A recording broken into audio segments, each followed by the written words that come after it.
இந்த வந்துட்டேன்ல புது டிஷ்ஷை ட்ரை பண்ணுறதுக்கு ஃபஸ்ட்டாக தான் நான் இந்த டிஷ் ட்ரை பண்ணுறேன். ஆனால் செம்ம ஃபேமஸான டிஷ்ஷாக இது.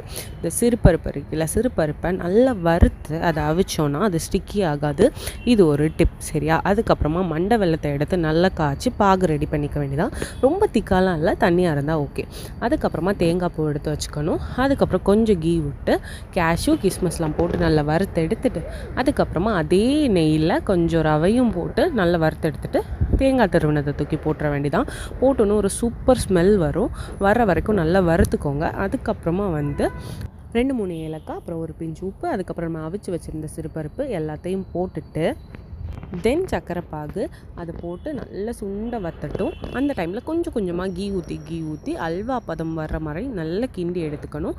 அந்த டைமில் கொஞ்சம் கேஷ்யூ அப்புறம் கிஸ்மஸ்லாம் போட்டு எடுத்து அல்வா மாதிரி வரும்போது சாப்பிட்டு பாருங்கள், செம்மையாக இருக்கும்.